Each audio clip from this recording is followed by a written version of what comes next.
I, 27M, grew up in a conservative household where family reputation was everything, and my younger brother Jack, 25M, was the golden child. Jack could do no wrong in my parents' eyes, while I had to fight for every ounce of approval. They were strict and often saw the world in black and white. Right was right, wrong was wrong, and there was no room for explanation. Even when we both got into trouble as kids, Jack always managed to talk his way out of it, leaving me to bear the brunt of the blame. Despite the unfair treatment, I loved my family and did everything I could to make them proud. When I turned 18, I started working part-time at a convenience store to save for college. I thought my efforts would earn me some respect, but instead, they became the root of my downfall. One day, Jack accused me of stealing $200 from his room. He spun an elaborate story, claiming I'd been using the money for shady activities like drugs or gambling. It was a blatant lie, but my parents didn't even question it. Jack then produced evidence of the missing money, which he claimed to have found hidden in a shoebox under my bed. I was blindsided. I didn't even own a shoebox like the one he showed them, but my parents believed him without hesitation. I tried to defend myself, but their minds were already made up. My dad, furious, called me a disgrace to the family, while my mom cried,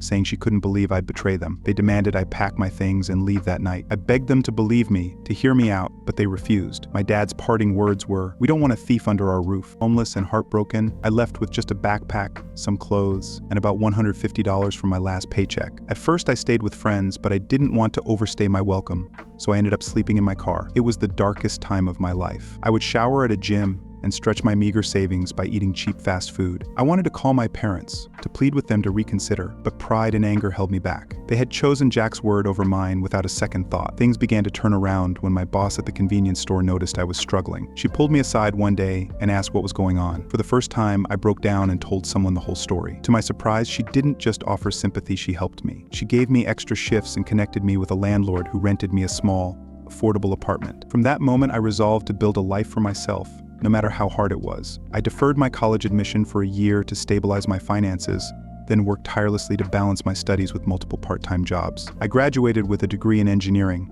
and after a few years of working in the field, I saved enough to start my own tech company. The journey wasn't easy. There were countless sleepless nights and moments of doubt, but I persevered. Fast forward to a few weeks ago, nearly a decade after being kicked out. My parents reached out to me for the first time. They had seen an article in a local business journal about my company's success and wanted to reconnect. At first, I ignored their messages. After years of silence, they only seemed interested now that I had made it, but curiosity got the better of me, and I agreed to meet them for dinner. Seeing them again was surreal. My mom's face lit up when she saw me, while my dad looked uncomfortable, as if he didn't know where to begin. After some awkward small talk, they got to the point. Jack had confessed a few months ago. He admitted that he'd stolen the money and framed me because he was jealous of the attention I was getting for working and saving for college. My parents were devastated when they learned the truth and said they regretted everything. They apologized profusely, saying they wished they had handled things differently. My mom cried, and my dad, who had always been stoic, admitted he had been wrong. They begged for forgiveness and said they wanted to rebuild our relationship. I told them exactly how their actions had affected me. I explained the pain of their betrayal,